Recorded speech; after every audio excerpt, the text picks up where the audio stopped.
नमस्कारम। आज फिर से ज्ञान योग की उपनिषद गंगा में आप सभी का स्वागत है। आप सभी अपने सवाल प्रस्तुत करें, उसका जवाब ग्रहण करें। अच्छा लगे तो ज्ञान प्राप्त करें, ना लगे तो परमात्मा का फिर भी आशीर्वाद सभी सनातनियों पे बना रहे। तो स्वागत है आप सबका। आज क्या ज्ञान प्राप्त करने आए हैं, बताएं। क्या हम आत्मा को देख सकते हैं? कैसे देखोगे? नेत्रों से, इन आँखों से।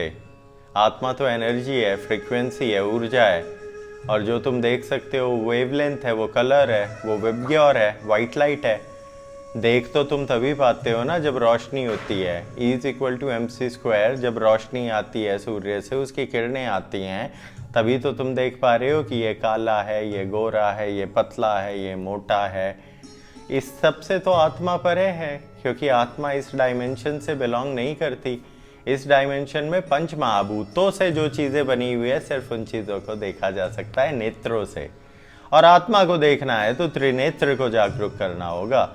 आत्मा को देखा तब भी नहीं जाता। दिव्य दृष्टि जब ग्रहण होती है तो मनुष्य आत्मा को जान पाता है, और वही आत्मा परमात्मा का अंश है। अयम ब्रह्मास्मि, मैं ही ब्रह्म हूँ, मैं भी ब्रह्म हूँ। तत्वमसि, तुम में मैं हूँ, अरे मैं ही तो तुम में हूँ। यही तो चीज़ थी जो कृष्ण के बारे में बार्बरिक ने कही। जब सारे पांडव बोले सबसे ज़्यादा मेरा योगदान, सबसे ज़्यादा मेरा योगदान, तो बार्बरिक के पास जब सब गए तो पूछी कि सबसे ज़्यादा किसका योगदान। तो बार्बरिक ने कहा कि मैं तो मोक्ष प्राप्त कर चुका हूँ, मैं तो खाटू श्याम के रूप में कहलाया जाऊंगा, पूजा जाऊंगा अनंत काल तक। मुझे कृष्ण ही दिखाई दे रहा था कृष्ण का वध करते हुए, क्योंकि वास्तविक सत्य यही है कि ये ईश्वर के रूप में ईश्वर की आत्मा ही दूसरी आत्मा का वध कर रही है। आत्मा का वध कैसे करोगे? वध शरीर का होता है तो दिखता भी शरीर है। आत्मा का वध नहीं होता, वो दूसरे लोक में चली जाती है। आया समझ?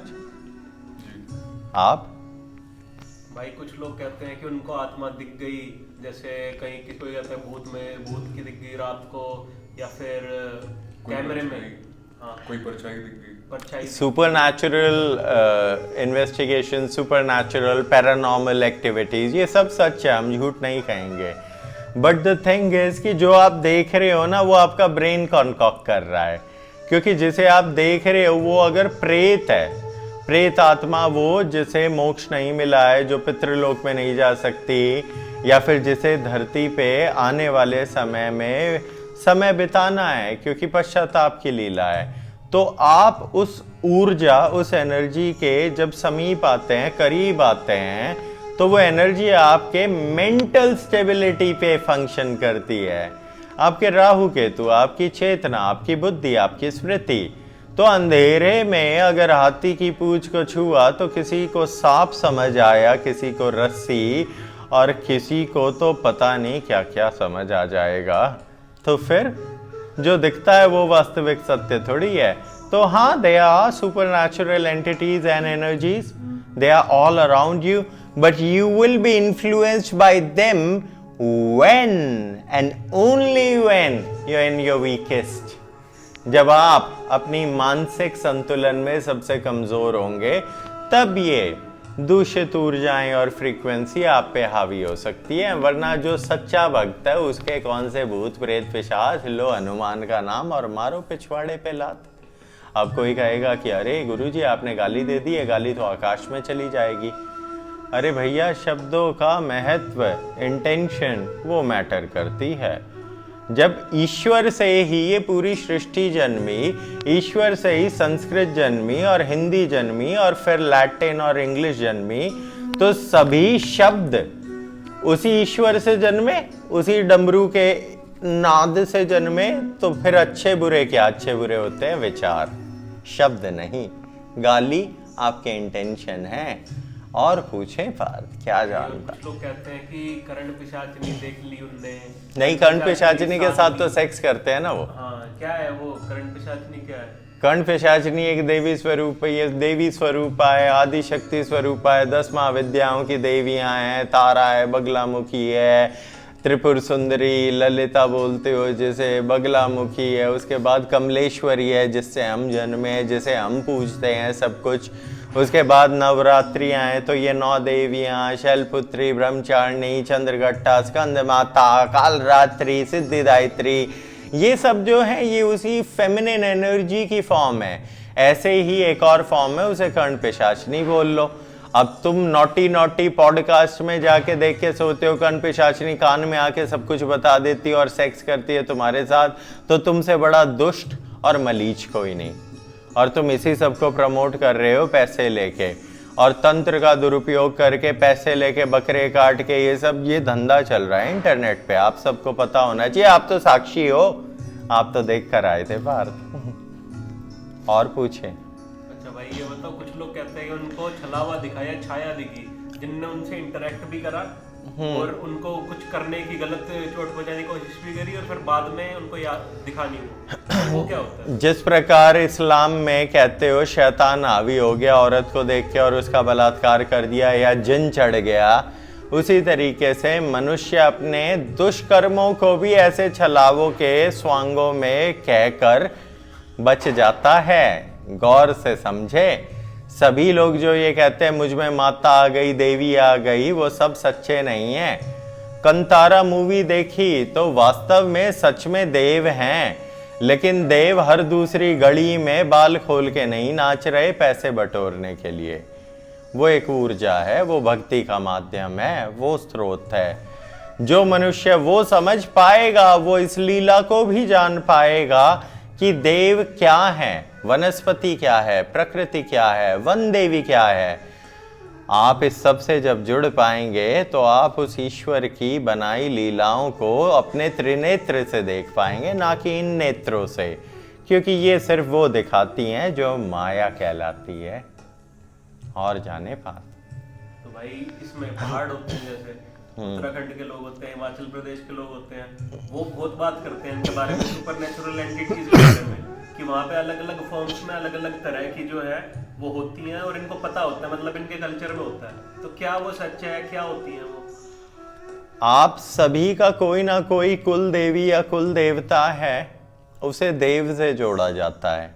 अपनी ब्लड लाइन और एंसेस्ट्री अपनी पीढ़ियों में जाके देखेंगे तो जो कंतारा फिल्म में दिखाया गया था, जो पिंजुरली देव है, वो देवता, वो विष्णु के स्वरूप से, पौराणिक कथाओं से, ग्रंथों से, महादेवियों से, 64 योगिनियों से।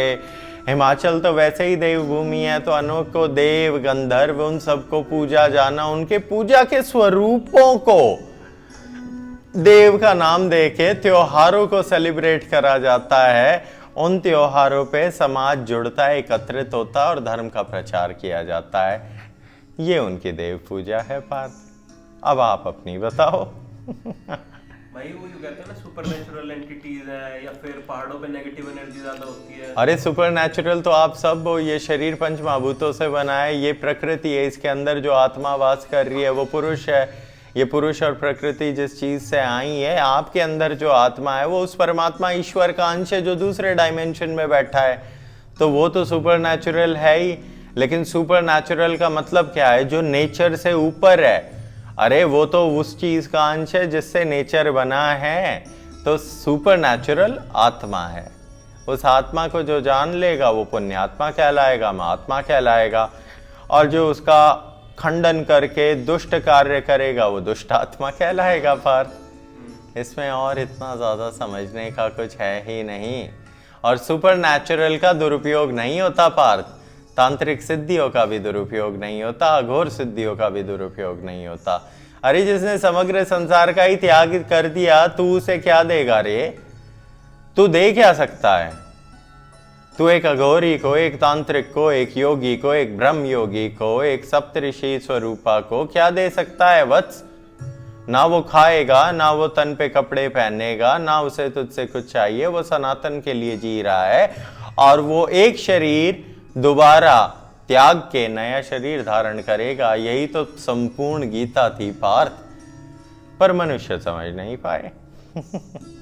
और पूछें भाई जैसे देवी साधना होती है तो कुछ लोगों का मैंने देखा है कि देवी के से रूप है ना जो वो उग्र रूप जो होते हैं उसको वो भूत से या फिर चुड़ैल से इनके जैसा इक्वेट करते हैं या समझते हैं, तो वो क्या सही नहीं, आप देवी को समझ ही नहीं पाए हो सही स्वरूप में। आपने काली को समझना है तो काली एक उग्र रूप है, तारा है, तारा तांत्रिक स्वरूप है, ललिता त्रिपुर सुंदरी है, वो सौंदर्य का रूप है, ऐश्वर्य का रूप है, बगलामुखी है, वो उग्र रूप है। उसका एक मंत्र चिपका देंगे, आपको कहेंगे इस मंत्र की आपने उपासना करनी है और ये माला जपनी है और पैसे ले लेंगे आपसे।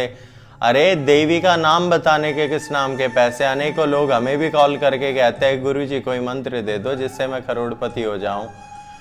हमने कहा ओम भट स्वाहा। बोला ये कौन सा मंत्र है? हमें यही है जो है, क्योंकि गुरुजी जब स्वयं नंगा भिखारी है वो तुझे करोड़पति बनाएगा, और जिसे सच में करोड़पति बनने की सिद्धियां प्राप्त हैं वो 5100 रुपये में बेच रहा है इंटरनेट के ऊपर। तो मूर्ख वो नहीं आप है, वो तो चतुर है। सिद्धियों का दुरुपयोग नहीं होता।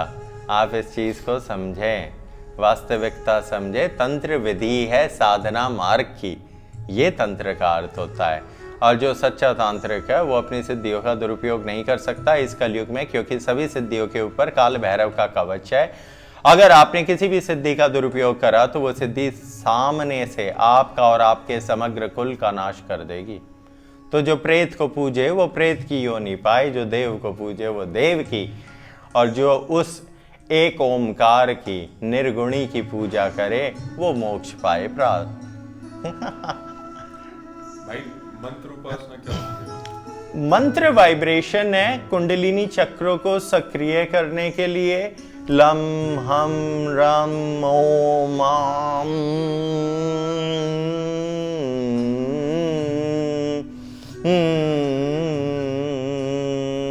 गंधर्व शास्त्र, साइमेटिक्स, स्वर विज्ञान, ध्वनि शास्त्र। Sound is everything. Sound can heal you and sound can kill you. इसी को वरदान और अभिशाप भी कहते हैं वत्स। अगर किसी सच्चे ऋषि ने तुम्हें श्राप दिया तो तुम्हारा नाश अवश्य होगा, और उसी सच्चे ऋषि ने अगर वरदान दिया तो वरदान भी हमेशा सफल होगा। ये साधना है और इसे मंत्र साधना कहते हैं, तंत्र साधना कहते हैं, यंत्र साधना भी कहते हैं। जब तक समझोगे ही नहीं साधक कैसे बनोगे? पहले समर्पण करो उस एक ईश्वर को, तब वार्ता करेंगे। और क्या जानना चाहते हो बताओ? मंत्र वासना कब करते हैं? मंत्र साधना कब करनी होती है? ओम नमो काल की देवाय नमः। दिन में एक बार इस मंत्र का उच्चारण आधे घंटे अगर संध्या में किया जाए, सर की मालिश करके चंद्रमा को देखते हुए, तो आप स्वयं भगवान कालकी की ऊर्जा से जुड़ पाओगे। अगर ये कर ली तो और किसी मंत्र की ज़रूरत नहीं। फिर बेचने को तो मेरे पास भी है ट्रम्प कार्ड की तरह, ये बगलामुखी का, ठीक है, ये धूमावती का, ये आपके दुश्मनों को मार देगी, ये कह के बेचा जाता है। मंत्र एक है, ईश्वर के रूप अनेक हैं। रूप कौन है? अवतार हैं। ईश्वर तो एक ही है।